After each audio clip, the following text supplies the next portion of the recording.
Hello students, welcome back to Sapphire Blue Chem Spark. Let us start our today's session, the chapter Electrochemistry. Previous session வரைக்கும் electrochemical cells and their chemical reactions and how the electricity is produced அதெல்லாம் discuss பண்ணோம். So today's sessionல என்ன பார்க்க போறோம் அப்படின்னா electrolytic cell and in which how a chemical reaction is brought out by passing the electricity அதை பத்தி பார்க்க போறோம். எலக்ட்ரோலைட் வழியா நாம கரண்ட்டை பாஸ் பண்ற போது that brings out a chemical change அதை தான் நாம எலக்ட்ரோலைசிஸ்னு சொல்றோம். அப்ப எலக்ட்ரோலைட்னா என்ன அப்படின்னா எலக்ட்ரோலைட் யூசுவலா நமக்கு ஒரு ரிஜிட் hard substances தான் இருக்கும். Almost all the ionic compounds are said to be electrolytes and the ionic compound or electrovalent compound னு சொல்லுவோம். ஏன்னா இந்த காம்பவுண்ட்ஸ் தான் அது ஃபார்ம் ஆகிற போதே டிரான்ஸ்ஃபர் ஆஃப் எலக்ட்ரான்ஸ் வழியாக ஃபார்ம் ஆகும். ஒருத்தர் எலக்ட்ரானை லூஸ் பண்ணுவாங்க, இன்னொருத்தர் எலக்ட்ரானை கெயின் பண்ணுவாங்க. அப்போ அதோட ஸ்ட்ரக்சரில் பார்த்தோமா ஒரு கேட்டையானும் ஒரு ஆனையானும் ப்ரெசண்ட் ஆகி இருக்கும்.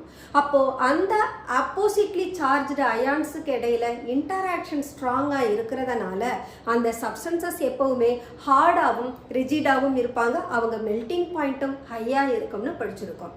So such electrovalent compounds are the ionic compounds அவங்க அதோட மோல்டன் ஸ்டேட்லையோ உருகிய நிலையிலையோ அல்லது இன்டயர் டிசால்வ்டு ஸ்டேட் கரைந்திருக்கிற நிலையிலையோ நாம எலக்ட்ரிசிட்டியை பாஸ் பண்ணோம்னா they further split up into the charged particles. ஆக்சுவலா மோல்டன் ஸ்டேட்லையும் சரி டிசால்வ்டு ஸ்டேட்லையும் சரி அவங்களுக்கு இடையில இருக்கக்கூடிய இன்டராக்ஷன் மினிமைஸ் ஆகி இருக்கும். அப்போ அது அயான்ஸா பிரசன்ட் ஆகி இருக்கும். எப்போ நாம எலக்ட்ரிசிட்டியை பாஸ் பண்றோமோ அப்ப என்ன ஆகும்னா it that develops a potential difference across the electrode. So அந்த மின்னழுத்த வேறுபாட்டின் காரணமா இந்த ஆப்போசிட்லி சார்ஜ்டு அயான்ஸ் என்ன பண்ண ஆரம்பிக்கும், ஆப்போசிட்லி சார்ஜ்டு எலக்ட்ரோட பார்த்து மூவ் பண்ண ஆரம்பிக்கும். சப்போஸ் அது ஒரு கேட்டையான்னா பாசிட்டிவ்லி சார்ஜ்டு அயானா இருக்கும். கேட்டையான் கேத்தோட பார்த்து மூவ் ஆகும். கேத்தோடுக்கு நெகட்டிவ் சார்ஜ் இருக்கும். Cathode is an electrode. அதே போல ஆனையானுக்கு நெகட்டிவ் சார்ஜ் இருக்கும். அது ஆனோட பார்த்து மூவ் ஆகும். ஆனோடுக்கு பாசிட்டிவ் சார்ஜ் இருக்கும். அப்போ இந்த ப்ராசஸை நாம கேரி அவுட் பண்ணணும்னா we need a device. அந்த டிவைஸுக்கு என்ன பேருனா எலக்ட்ராலிட்டிக் செல் அப்படின்னு பேரு. ஒரு எலக்ட்ராலிட்டிக் செல்ல என்னென்ன காம்போனன்ட் இருக்கும் அப்படின்னா the first thing is electrolytic tank. நம்ம இங்க யூஸ் பண்றது நாம கரண்ட்டை பாஸ் பண்ணி ஒரு கெமிக்கல் ரியாக்ஷனை கொண்டுட்டு வர போறோம். அப்படின்னா அந்த டேங்க் எப்படி இருக்கணும், ஒரு நான் கண்டக்டரா இருக்கணும். நான் கண்டக்டரா இருக்கணும்னா ஒரு கிளாஸா இருக்கலாம் அல்லது பிளாஸ்டிக்னு சொல்ற போது we can take it in the form of backlight. அப்போ ஒரு electrolytic tank should be made up of நான் கண்டக்டரால இருக்கணும். அதுக்கு எக்ஸாம்பிள் கிளாஸா இருக்கலாம், வூடா இருக்கலாம் அல்லது ஈவன் பேக்லைட்டா இருக்கலாம். Now the next one யாருன்னா எலக்ட்ரோலைட். இந்த எலக்ட்ரோலைட் தான் தான் வழியா எலக்ட்ரிசிட்டியை பாஸ் பண்ணவே போகுது. அப்ப அந்த எலக்ட்ரோலைட் எப்படி இருக்கணும், சாலிடா இருக்க கூடாது. சாலிடா இருந்ததுன்னு சொன்னா அங்க mobility of ions are restricted. அங்க ஃப்ரீ மூவ்மெண்ட் ஆஃப் அயான்ஸ் இருக்காது. அப்போ அந்த எலக்ட்ரோலைட்டை சாலிடா இருக்கிற ஃபார்ம்ல இருந்து அதோட மோல்டன் ஸ்டேட்டுக்கு கொண்டுட்டு வரணும். அப்படி இல்லைன்னா அதோட டிசால்வ்டு ஸ்டேட்டுக்கு எடுத்துக்கணும். டிசால்வ்டு ஸ்டேட் அப்படின்ற போது it is usually an electrolyte and the polar substances because of charges.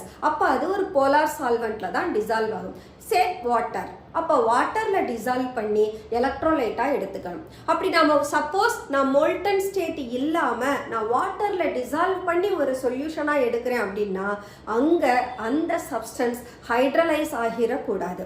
Hydrolase ஆகுதுன்னு சொன்னா இங்க வாட்டர் ஒரு சப்ஸ்டன்ஸை போடவுமே இந்த போலார் சப்ஸ்டன்சஸை போடவுமே வாட்டரும் பொலாரிட்டியை டெவலப் பண்ணி H+OH மாறும். அங்கேயும் என்ன ஆயிடும் நமக்கு ரியாக்ஷன், அதாவது மெட்டாலிக் சால்ட் இந்த OH-ஓட சேர்ந்து ஹைட்ராக்சைடு கன்வெர்ட் ஆகிடக்கூடாது. அதை தான் நாம ஹைட்ராலைசிஸ் ப்ரிவென்ட் பண்ணணும் அப்படின்னு சொல்றோம். அப்ப to prevent the hydrolysis of the electrolyte we have to add a small amount of acid. அந்த ஆசிட் எப்படி இருக்கணும்னா அந்த எலக்ட்ரோலைட்டோட கரஸ்பாண்டிங் ஆசிடா இருக்கணும். ஃபார் எக்ஸாம்பிள் காப்பர் சல்ஃபேட்டா இருந்தா I should take sulfuric acid. அதே காப்பர் நைட்ரேட்டா இருந்தா நைட்ரிக் ஆசிட். ஸோ எந்த சால்ட் எடுக்கிறோமோ அந்த சால்ட்டோட கரஸ்பாண்டிங் ஆசிடை தான் நாம அதில் அசிடிஃபை பண்ணணும். அப்போ எலக்ட்ராலிட்டிக் டேங்க்ல எலக்ட்ரோலைட் ஒன்று மோல்டன் ஸ்டேட்ல இருக்கணும். மோல்டன் ஸ்டேட்ல இருக்கிற போது doesn't require any acid medium or even alkali medium. At the same time dissolved stateல இருக்கிற போது மட்டும்தான் to prevent the hydrolysis of the salt we are adding the acid. அப்ப இதுதான் நமக்கு எலக்ட்ரோலைட். ஓகே, இப்போ எலக்ட்ராலிட்டிக் டேங்க் ரெடி, எலக்ட்ரோலைட்டும் ரெடி. இப்போ இந்த electrolyte வழியா கரண்ட்டை பாஸ் பண்றதுக்கு தேவையான மெட்டீரியல் வேணும். அந்த மெட்டீரியல் யாருன்னா மெட்டல் ராடா இருக்கும். அந்த மெட்டல் ராட் ஒன்று நீங்கள் எடுத்துக்கிட்ட எலக்ட்ரோலைட் என்ன மெட்டல் சால்ட்டோ அந்த மெட்டலாகவே இருக்கலாம், அல்லது ஒரு இனர்ட் எலக்ட்ரோடாவும் இருக்கலாம். இனர்ட் எலக்ட்ரோட்னா we have to prefer platinum electrode. அதே அந்த மெட்டல் ராடை தான் நான் எடுத்துக்க போறேன் அப்படின்னா, சப்போஸ் காப்பர் சல்ஃபேட்னா I should take copper rods as the electrode. அப்ப இந்த எலக்ட்ரோட நாம என்ன பண்றோம், we are taking it as cathode and anode னு சொல்றோம். How it makes that cathode anode அப்படின்னா, we need the one more thing, that is battery. பேட்டரியில 2 terminals இருக்கும். ஒன்று என்னது positive terminal, the other one is negative terminal. அப்ப இந்த 2 electrodes அதை நாம சொல்யூஷன்ல டிப் பண்ணி அதோட 2 எண்டை எதோட கனெக்ட் பண்ணியிருக்கணும், பேட்டரி கூட கனெக்ட் பண்ணணும். அப்ப பேட்டரியில நெகட்டிவ் எண்டோட கனெக்ட் பண்றது கேத்தோடா மாறும். அதே பாசிட்டிவ் டெர்மினலோட நீங்க கனெக்ட் பண்ணீங்கன்னா அது ஆனோடா மாறிடும். So this is what the construction of electrolytic cell. அப்ப எலக்ட்ராலிட்டிக் செல்ன்ற டிவைஸ்ல இருந்து by passing the current the electrolyte that further split up into its oppositely charged ion. அப்ப ஒரு cation form ஆகுதுன்னா that migrates towards the cathode and anion form ஆகுதுன்னா that migrates towards the anode. This is possible only under the influence of current. இததான் நாம எலக்ட்ரோலைசிஸ்னு சொல்றோம். So the substance which is to be electrolyzed is called electrolyte and the processக்கு என்ன பேரு, electrolysis, and the process carry out ஆகிற டிவைஸுக்கு என்ன பேரு, electrolytic cell. The process of the chemical decomposition of the electrode by the passage of electricity through its molten or dissolved state. அததான் electrolysis னு சொல்றோம். So ஒரு electrolysis carry out பண்றதுக்கான device என்னன்னு சொல்றோம், electrolytic cell னு சொல்றோம். இந்த electrolytic cellோட different component யாருன்னா, we can take, this is what the electrolytic cell, that tank it could be made of, எதுல இருக்கலாம், பேக்லைட்டா இருக்கலாம், அல்லது we can take it in a glass ஆ இருக்கலாம், அல்லது wood ஆ இருக்கலாம். So இந்த electrolytic tankல I have taken that electrolyte. Electrolyte any metallic salt அதை எடுத்திருக்கிறோம். அது molten state அல்லது dissolved state ஆன்றத பொறுத்து we have to acidify or not supposed to acidify. அடுத்து யார் எடுத்திருக்கிறோம், மெட்டல் ராடை எடுத்திருக்கிறோம்.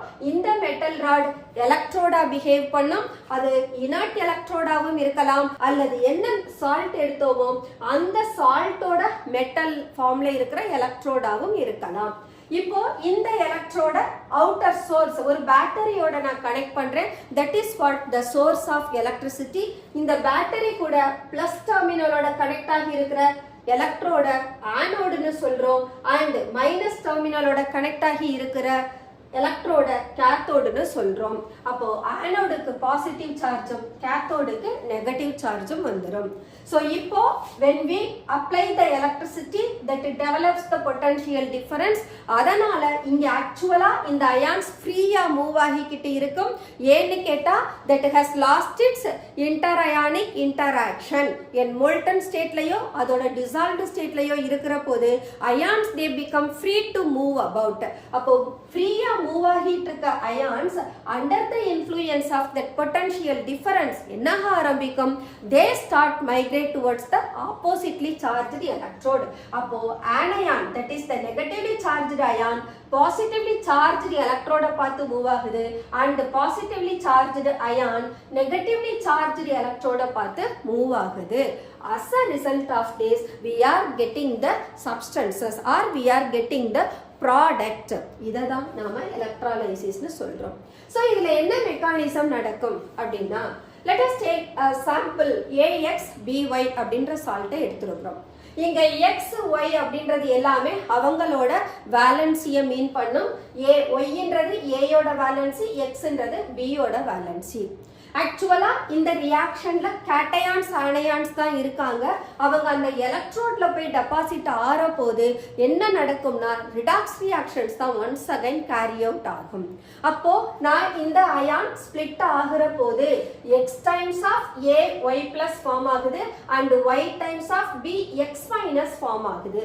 அப்ப இந்த yன்றது a யோட வேலன்சி, xன்றது b யோட வேலன்சி.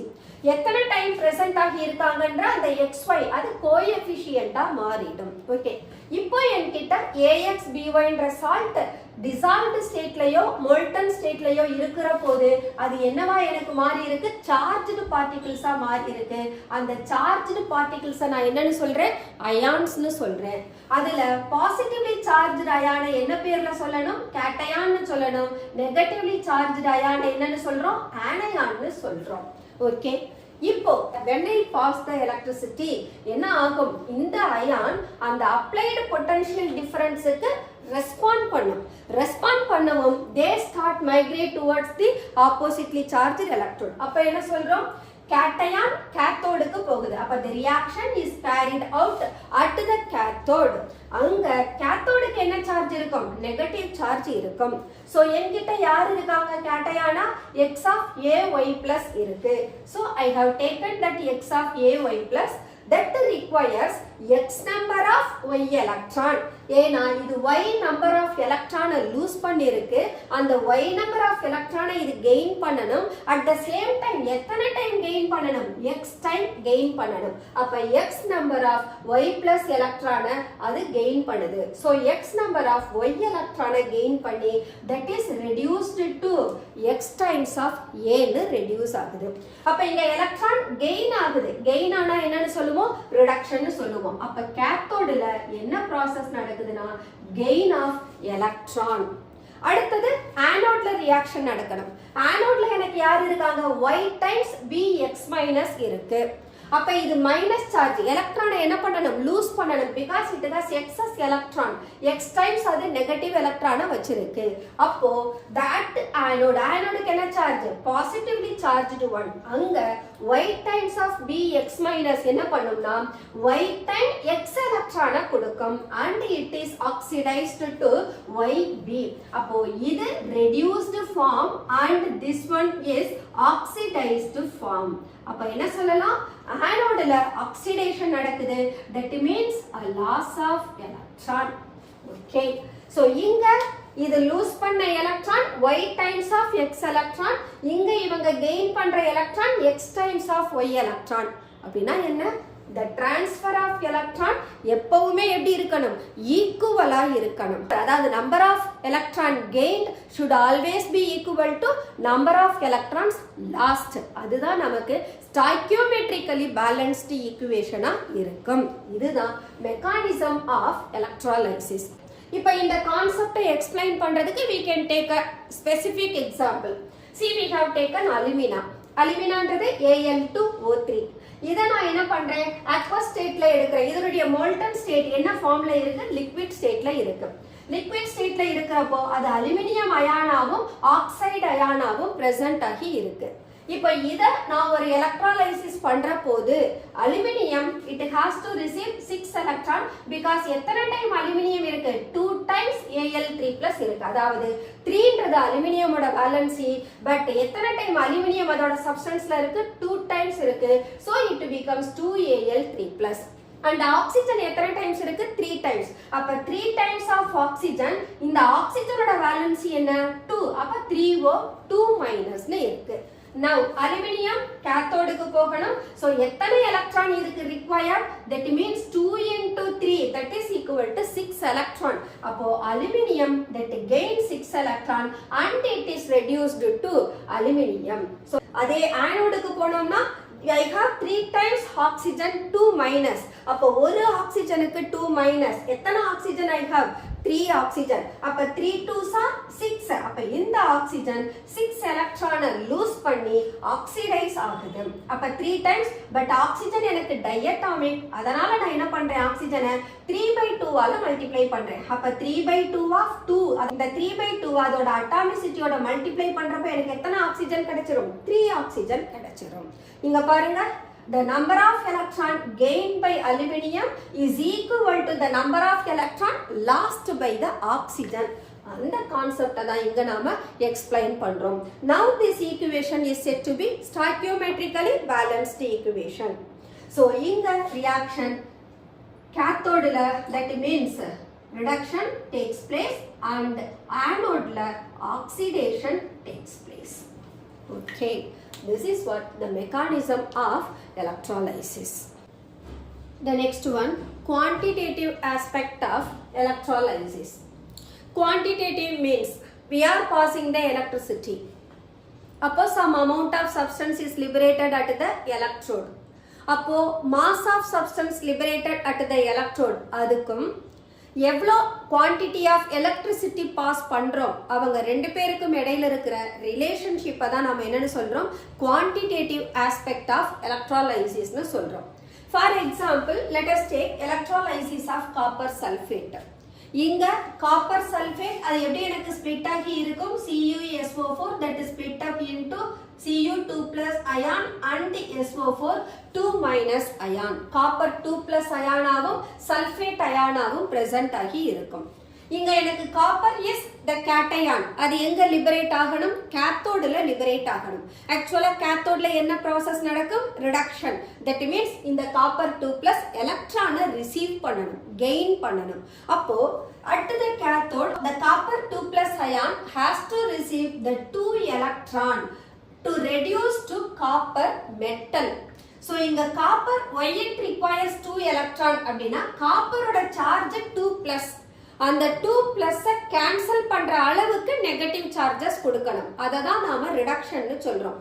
அப்ப இங்க 1 plus இருந்தா that requires 1 electron. 4 plus இருந்ததுன்னா that will require 4 electron. அப்போ ஒரு கேட்டையானோட சார்ஜ் என்னவோ அந்த சார்ஜுக்கு ஈக்குவலண்டான எலக்ட்ரானை அது கெயின் பண்ணும். So copper 2 plus that has gained 2 electron to reduce to copper. அப்ப இங்க காப்பர் எத்தனை டைம் எனக்கு பிரசன்ட் ஆகி இருக்கு? 1 time. That means 1 mole of copper is deposited at the electrode அப்படின்றத நாம மீன் பண்றோம். அப்போ ஒரு மோல் காப்பர் எலக்ட்ரோட்ல டெபாசிட் ஆகிறதுக்கு எத்தனை எலக்ட்ரான் ரிக்வயர் ஆகிருக்கு? 2 times the electron. அப்ப அந்த 2 times எலக்ட்ரானை எப்படி எடுக்கிறோம்னா 2 moles of electron required அப்படின்னு சொல்றோம். அப்போ ஒரு மோல் காப்பர்ன்றது ஆக்சுவலா 1 mole of copper equal to 63.5 gram. 45 னு வரும், ரவுண்ட் ஆஃப் பண்ணோம்னா 63.5 gram. அப்போ 63.5 gram of copper கேத்தோட்ல லிபரேட் பண்றதுக்கு it requires 2 moles of electron. Suppose இந்த number of moles of electron நான் reduce பண்ணேனா the amount of copper deposited at the electrode அதுவும் எனக்கு reduce ஆயிடும். அப்போ the mass of substances liberated at the electrode that depends on the number of moles of electron transferred. இததான் நாம quantitative aspect of electrolysis னு சொல்றோம். அப்போ we can take இப்ப 2 moles of electron. இந்த எலக்ட்ரானை யூசுவலா நம்ம கரண்ட் சார்ஜ் அப்படின்ற டேர்ம்ல கொடுப்போம். ஓகே, அப்போ we have to calculate what is the charge of 1 mole of electron. ஒரு மோல் எலக்ட்ரான் என்ன சார்ஜ கொடுக்கும் அப்படின்றத கண்டுபிடிக்கணும். ஓகே, ஒரு எலக்ட்ரானோட சார்ஜ் எவ்வளவுனா 1.602 into 10 power minus 19 கூலும். ஒரு மோல் எலக்ட்ரான்ல எத்தனை நம்பர் ஆஃப் எலக்ட்ரான் இருக்கும்னா அவகேட்ரோ நம்பர் ஆஃப் எலக்ட்ரான் இருக்கும் 6.022 into 10 power 23 எலக்ட்ரான்ஸ். இப்போ எனக்கு தேவை total charge that corresponds to Avogadro number of electron எவ்வளவு இருக்கும்னா what I should do, Avogadro நம்பரை charge of 1 electron ஓட நான் multiply பண்ணணும். So when I do that way, so charge of the electron into Avogadro number, it gives rise to 96,487 coulomb per mole. ஒரு mole எலக்ட்ரானுக்கு இத்தனை Coulomb's எனக்கு கிடைக்குது. இததான் நாம சார்ஜ்னு சொல்றோம். This value that becomes equal to 1 Faraday, 96,487 coulomb per mole. Faraday எடுத்தோம்னா that becomes equal to 1 Faraday. Faradayவை F னு represent பண்ணுவோம். இந்த Faradayன்ற யூனிட் நம்ம மைக்கேல் Faradayவை ஹானர் பண்றதுக்காக கொடுத்தது.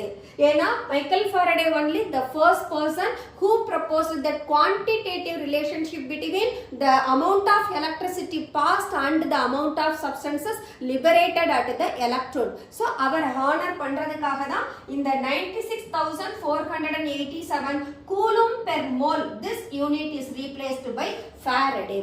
அப்ப இந்த கேஸ்ல ஒரு மோல் காப்பர் ரெடியூஸ் ஆகுறதுக்கு எவ்வளவு Faraday வேணும் நமக்கு? that is equal to 2 Faraday of charge is required னு சொல்லலாம். So இப்ப n mole of electron அப்படினு சொன்னா then the charge it becomes equal to what? n into f னு மாறிடும். So this is what the quantitative aspect of electrolysis. The next one, Faraday's laws of electrolysis. So who get the relationship between the quantity of electricity passed and the amount of substances liberated at the electrode. அப்ப எவ்வளோ எலக்ட்ரிசிட்டியை pass பண்ணா எவ்வளோ amount of substance எனக்கு எலக்ட்ரோட்ல கிடைக்கும் அதுக்கான ரிலேஷன்ஷிப்பை கொடுத்தது தான் Michael Faraday. It has two different laws. So the Faraday's first law. According to Faraday's first law, நாம ஒரு சப்ஸ்டன்ஸ் வழியா ஒரு பர்டிகுலர் அமௌண்ட் ஆஃப் எலக்ட்ரிசிட்டியை பாஸ் பண்ற போது that can able to deposit a particular mass of the substance at the electrode. அததான் Faradayவோட first law அப்படின்னு சொல்றோம். So இங்க mass of the substance liberated at the electrode. massன்றது என்னன்னு எடுத்துக்கலாம்? நானு m ன்னு எடுத்துக்கலாம். So liberated at the electrode is directly proportional to the quantity of electricity passed through the electrolyte. இத நான் என்னன்னு எடுக்கலாம்? Q ன்னு எடுத்துக்கலாம். அப்போ இவங்க ரெண்டு பேரும் directly relatedனா I can write m proportional to Q. or charge Q equal to என்னன்னு தெரியும்? I into T, that is the current in ampere that passes through T seconds. அதுதான் நாம சார்ஜ்னு சொல்றோம். அப்போ in place of Q என்ன represent பண்ணலாம்? So in place of Q we can write I into T. So mass of the substance that is directly proportional to I into T. So இங்க proportionality replace பண்றதுக்கு we require a constant. So அந்த constant என்ன அப்படின்னா mass of the substance that liberated at the electrode is equal to Z into I into T, where Z is known as electrochemical equivalent. So Z எப்படி calculate பண்ணணும் அப்படின்னா actually Z is equal to substance எந்த element எந்த metal எடுக்கிறீங்களோ அந்த metalோட atomic mass divided by இந்த மெட்டலுக்கு ஒரு valency இருக்கும். அந்த வேலன்சி 2 plus 3 plus 1 plus அதுதான் அதோட வேலன்சி. அப்போ I can write வேலன்சினும் சொல்லலாம் அல்லது அந்த அயானோட சார்ஜ்னும் சொல்லலாம். So I'll take valency. Then இப்ப சார்ஜ்னா என்ன நான் கால்குலேட் பண்ணிருக்கேன்? NF னு கால்குலேட் பண்ணிருக்கேன். அப்ப இந்த NF னே நான் இங்க கொடுத்துடலாமா? அப்ப வேலன்சி into Faraday கொடுக்கணும். அந்த வேலன்சி என்னன்றதை தான் நாம என்னன்னு சொல்றோம்? the charge carried by the ion னு சொல்றோம். So I can write NF. அப்ப இங்க என்னன்றது number of electrons transferred or number of electrons gained by the metal. Faradayன்றது 96,487 coulomb. அப்போ Z அப்படின்றது atomic mass of the metalக்கும் the charge, the total number of charge ஆல divide பண்ணி கிடைக்கிறது தான் Z னு சொல்றோம். இதே நான் காப்பருக்கு calculate பண்றேனா I can take the electrochemical equivalent of copper is atomic mass of copper 63.5. எத்தனை moles of electron? 2 Faraday. That is அப்ப 2 into 96,500. ஏன் இத 500 னு எடுக்கிறோம்?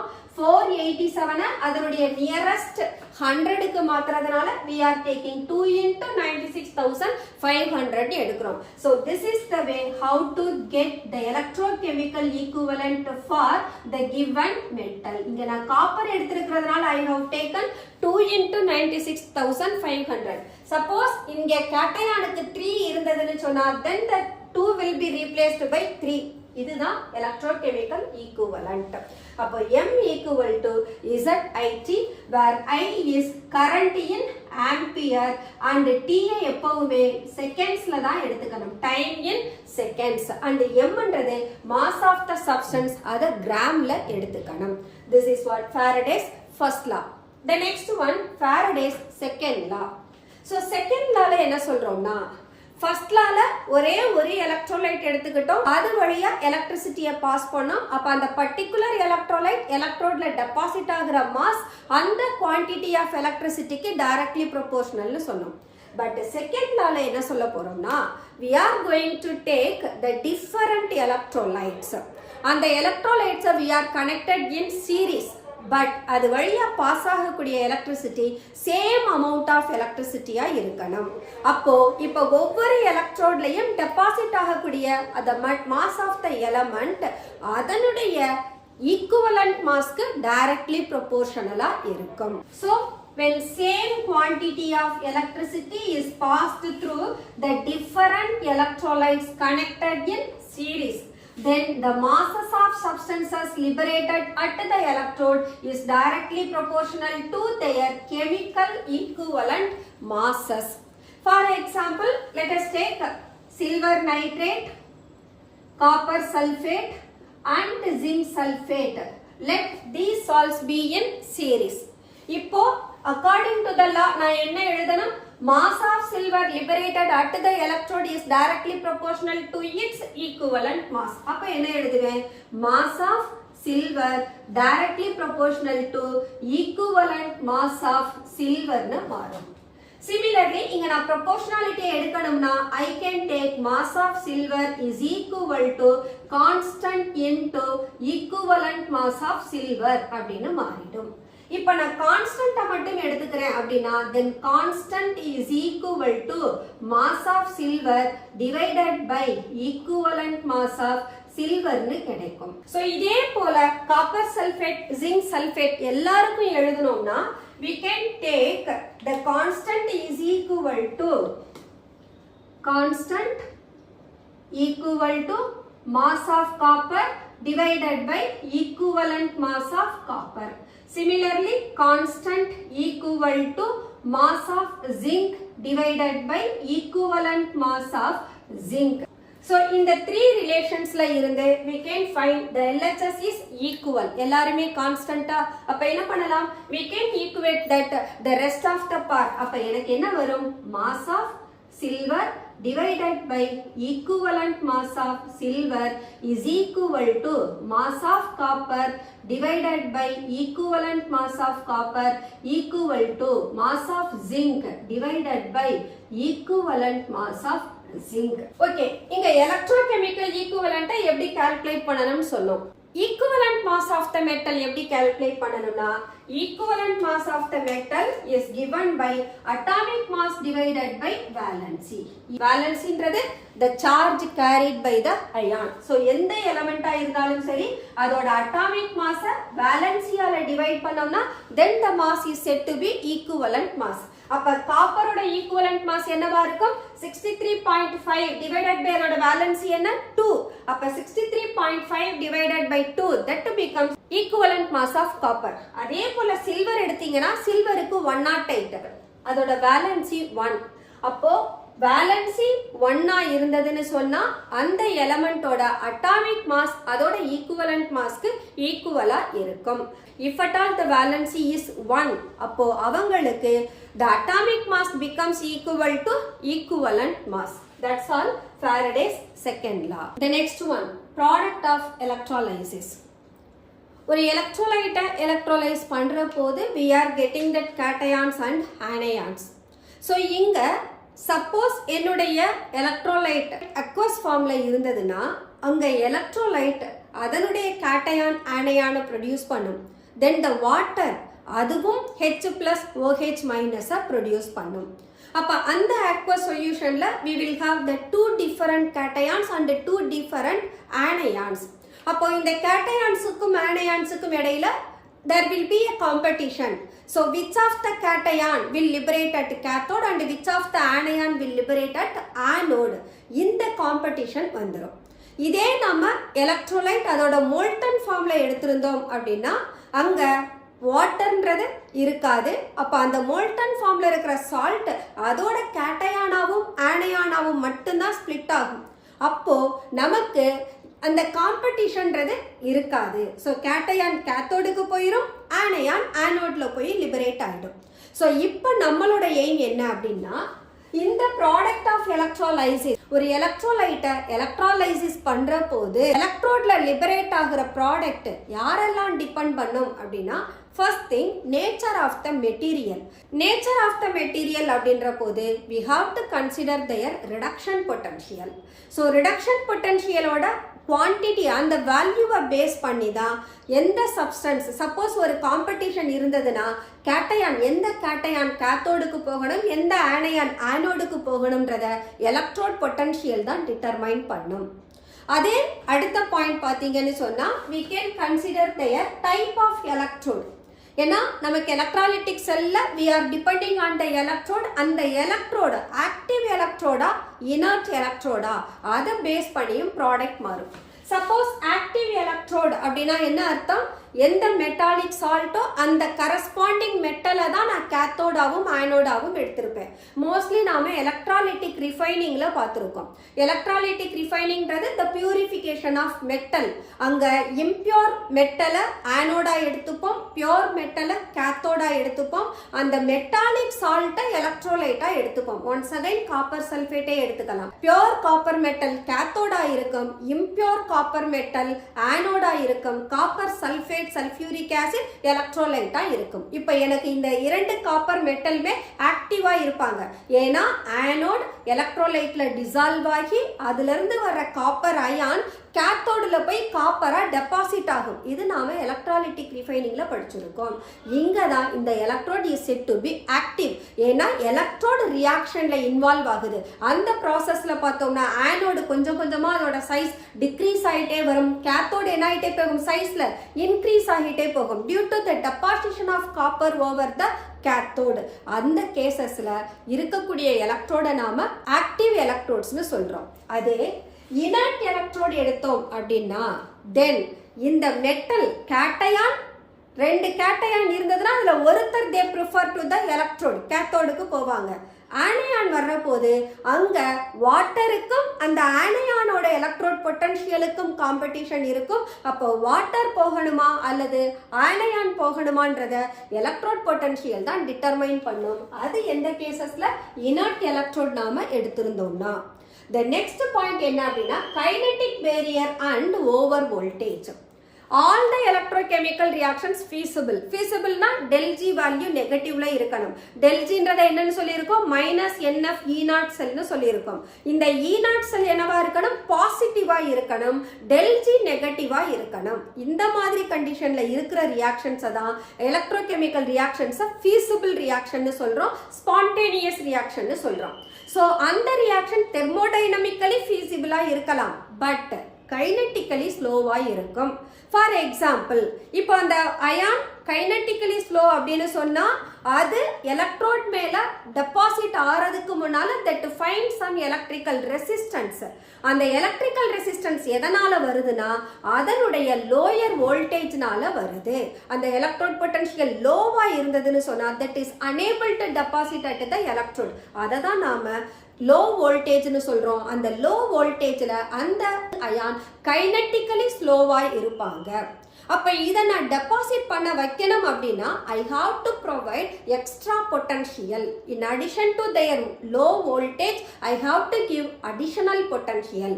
அந்த எக்ஸ்ட்ரா அல்லது அடிஷனல் பொட்டன்ஷியலை தான் என்ன சொல்றோம்னா ஓவர் வோல்டேஜ்னு சொல்றோம். அப்ப இந்த மூணு ஃபேக்டரை டிபெண்ட் பண்ணி தான் எந்த ப்ராடக்ட் நமக்கு எலக்ட்ரோட்ல லிபரேட் ஆகும்ன்றதே தெரியும். இப்போ cathodic reaction, anodic reaction. So electrolysis நடக்கிற போது கேத்தோட்ல ரிடக்ஷன் நடக்கும், ஆனோடில் ஆக்சிடேஷன் நடக்கும். அப்போ கேத்தோடிக் ரியாக்ஷன்றது எல்லாமே ரிடக்ஷன் ரியாக்ஷன். அப்போ அங்க லிபரேட் ஆகக்கூடிய மெட்டீரியலோட ரிடக்ஷன் பொட்டன்ஷியலை நாம கன்சிடர் பண்ணணும். அந்த ரிடக்ஷன் பொட்டன்ஷியல்ல யாருக்கு ஹையர் ரிடக்ஷன் பொட்டன்ஷியலோ அவங்க தான் கேத்தோடில் போய் லிபரேட் ஆவாங்க. அதே போல நம்ம ஆனோட எடுத்துக்கிட்டோம்னா ஆனோட்ல ஆக்சிடேஷன் நடக்கும். பட் நம்மளோட எலக்ட்ரோகெமிக்கல் சார்ட் பார்த்தோம்னு சொன்னா ஸ்டாண்டர்ட் எலக்ட்ரோட் பொட்டன்ஷியல் சார்ட் பார்த்தோம்னா அங்க எடுத்திருக்கிற எல்லா வேல்யூஸ்மே ரிடக்ஷன் பொட்டன்ஷியலா எடுத்திருப்போம். அப்ப ரிடக்ஷன் பொட்டன்ஷியலை நீங்க ஆக்சிடேஷன் பொட்டன்ஷியலா கன்வெர்ட் பண்ணணும்னா சைனை மாத்தணும். E0 செல்லோட சைனை மாத்தணும். For example E0 cell reduction potential நெகட்டிவ்ல இருக்குன்னா நீங்க ஆக்சிடேஷன் பொட்டன்ஷியலா மாத்துற போது அதை பாசிட்டிவ்ல எடுக்கணும். அதே E0 செல் பாசிட்டிவ்ல இருக்கு அப்படின்னா அந்த ரிடக்ஷன் பொட்டன்ஷியல் பாசிட்டிவா இருக்கிறத ஆக்சிடேஷன் பொட்டன்ஷியலுக்கு எடுக்கிறப்போ நெகட்டிவா மாத்தணும்.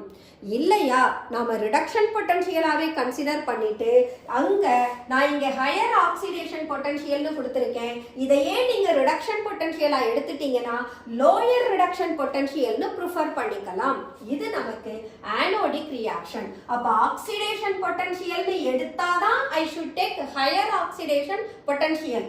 இத ரிடக்ஷன் பொட்டன்ஷியலை கொடுத்தேனா இந்த ஹையரை நான் என்னன்னு மாத்திரலாம், லோயர் ரிடக்ஷன் பொட்டன்ஷியல். அப்போ கேத்தோடுக்கு ஹையர் ரிடக்ஷன், ஆனோடுக்கு lower reduction potential.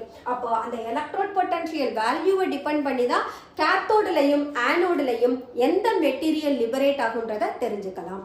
Okay, the next one, electrolysis of molten sodium chloride. molten சொன்னோம்னா only one cation, only one anion.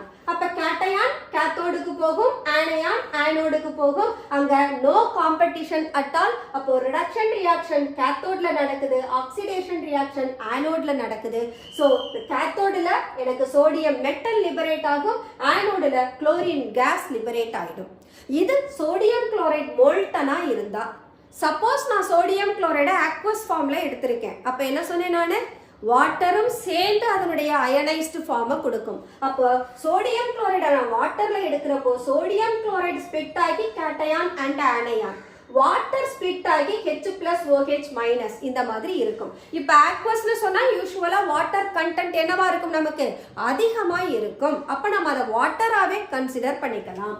Okay, இப்போ கேத்தோடு வர்ற போது you have that cation sodium ion as well as the cation H+ ion. அப்ப இவங்கள்ல sodium ion கேத்தோடுக்கு போகணுமா, hydrogen ion கேத்தோடுக்கு போகணுமான்றத அவங்களோட reduction பொட்டன்ஷியல்ல இருந்து தான் எடுத்துக்கணும். அப்போ சோடியமோட ரிடக்ஷன் பொட்டன்ஷியல் எவ்வளவுனா -2.71 வோல்ட். அதே ஹைட்ரஜனோட ரிடக்ஷன் பொட்டன்ஷியல் பார்த்தோம்னா 0.00 வோல்ட். ஸோ இந்த வேல்யூ எனக்கு பாசிட்டிவ், பட் சோடியமோட வேல்யூ என்னவா இருக்கு, எனக்கு நெகட்டிவா இருக்கு.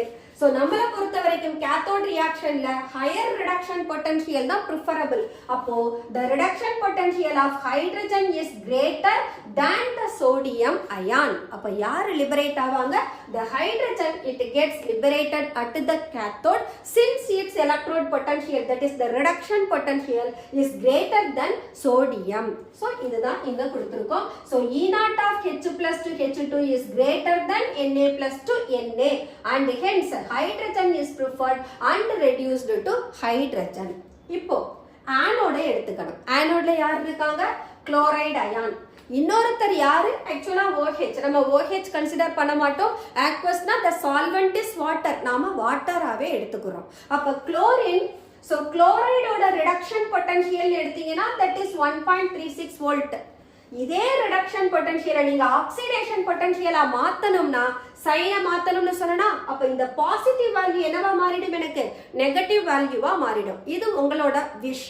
உங்களுக்கு எது கம்ஃபர்டபுளா கன்வீனியன்ட்டா இருக்கோ அதை நீங்க கன்சிடர் பண்ணிக்கலாம். அதே நான் வாட்டர் எடுக்கிறேன், வாட்டர் எனக்கு ஆனோடுல ஆக்சிஜன் H+ எலக்ட்ரானை லூஸ் பண்ணுது. ஓகே, அப்போ இங்க வாட்டரோட E0 வேல்யூ எவ்வளோன்னு கேட்டீங்கன்னா வாட்டரோட ரிடக்ஷன் பொட்டன்ஷியல் எவ்வளவுனா 1.23 வோல்ட். சோ நம்மளை பொறுத்த வரைக்கும் இங்க ஹையர் ரிடக்ஷன் என்ன ஆகும், கேத்தோடுக்கு போகும். அதே ரிடக்ஷன் பொட்டன்ஷியலை யார் லோயரோ அவங்க ஆனோடுக்கு போவாங்க. அப்போ ரிடக்ஷன் பொட்டன்ஷியல்னு பார்த்தேன்னா வாட்டரோட reduction potential is lower than the chloride. அப்ப யார் ப்ரிஃபரபிள், வாட்டர்.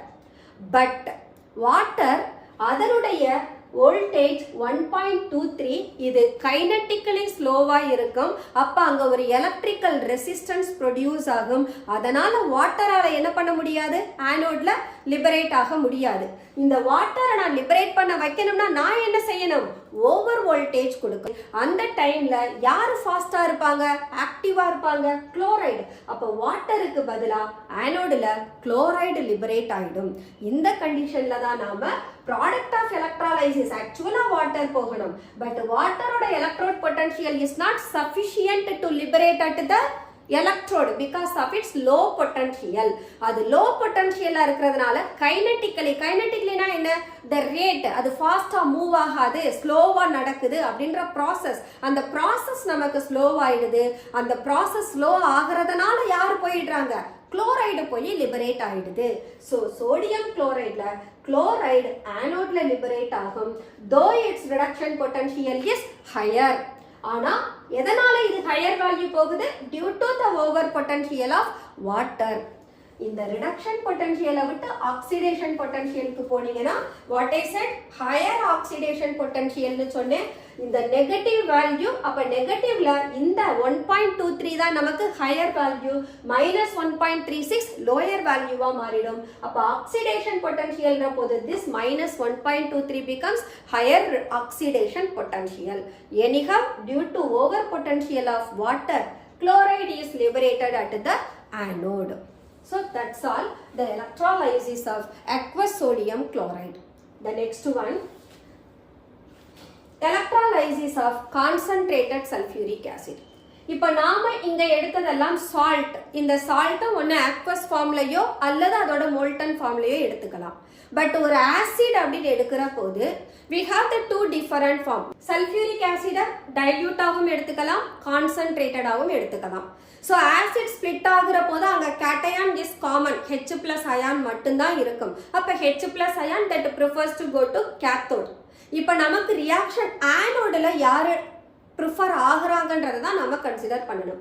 அப்போ ஆனோட் ரியாக்ஷன்ல சப்போஸ் சல்ஃபியூரிக் ஆசிட் கான்சன்ட்ரேட்டடா இருந்ததுன்னா the sulfate will liberate at the anode. அதே சல்ஃபியூரிக் ஆசிட் டைல்யூட்டா இருந்ததுன்னா water will get prefer. So water will prefer to liberate at anode. அப்போ இங்க வாட்டரோட potential 1.23 volt, sulphate per சல்ஃபேட்டா மாறுற போது அதோட பொட்டன்ஷியல் எவ்வளவு 1.96. அப்போ ஆனோட பொறுத்த வரைக்கும் lower reduction potential is preferable. அப்போ வாட்டரோட reduction potential is lower than that of sulphate. அப்போ சல்ஃபியூரிக் ஆசிட் டைல்யூட்டா இருக்கிற போது வாட்டர் கெட்ஸ் லிபரேட்டட். அதே சல்ஃபியூரிக் ஆசிட் கான்சன்ட்ரேட்டடா இருக்கிற போது அங்க வாட்டர்ன்றது நெக்லிஜிபிள் அமௌண்டா இருக்கும். அதனால the sulfate it will get liberated at anode. So that's all the electrolysis of concentrated sulfuric acid. The next one, electrolysis of copper sulfate using platinum electrode. நம்ம active electrode காப்பரே எடுத்திருந்தோம்னா கேத்தோடுல copper 2+ காப்பரா மாறும், ஆனோடுல copper 2+ மாறும். But இங்க நாம எடுத்திருக்கிறது platinum electrode. அப்ப platinum electrode is an inert electrode. இந்த கண்டிஷன்ல let us consider the dissociation of copper sulfate. It is split up into copper ion and sulfate ion. இப்போ நமக்கு ரிடக்ஷன் பொட்டன்ஷியல் எந்த மீடியம்ல இருக்கு, வாட்டர்ல இருக்கு. அப்ப வாட்டரோட E0 வேல்யூ யார் கூட கம்பீட் ஆகும், சல்ஃபேட்டோட E0 வேல்யூவோட கம்பீட் ஆகும். இத வாட்டர்ல இருக்கிற போது H பிளஸ் அயான் இருக்கும். பட் H பிளஸ் அயான் ஹைட்ரஜனா மாறுறதுக்கான E0 வேல்யூ 0. பட் காப்பர் 2+ காப்பரா மாறுறதுக்கான E0 வேல்யூ plus 0.34 volt. அப்ப இங்க நமக்கு E0 of copper 2+ is greater than that of E0 of hydrogen reduction potential. அப்ப கேத்தோடுல எனக்கு காப்பர் லிபரேட் ஆயிடும். பட் சல்ஃபேட்டை எடுத்தேன்னு சொன்னா I have to compete with water. வாட்டரோட E0 வேல்யூ 1.23. அதே சல்ஃபேட் பெர்சல்ஃபேட்டா மாறதுக்கான E0 வேல்யூ 1.96. அப்போ இங்க லோயர் ரிடக்ஷன் பொட்டன்ஷியல் ப்ரிஃபர் ஆகும். That's why water is liberated at anode. So water that is oxidized to oxygen at the anode since its E0 value is less than the E0 of sulfate cell. அடுத்தது கேத்தோட்ல போனோம்னா copper 2 plus gets reduced to copper since E naught of copper 2 plus to copper is greater than E naught of hydrogen electrode. So inert electrode எடுக்கிற போது have to consider that anion with water. So this is what electrolysis of copper sulfate using platinum electrode, that is the inert electrode. Okay students, let us close our today's session. Today we just discussed about electrolysis and product of electrolysis along with the Faraday's laws of electrolysis. We have one more topic, batteries. Batteries pati next session la discuss pannalam. So let us close our today's session and we will continue the same chapter in our next session. Until then, bye bye.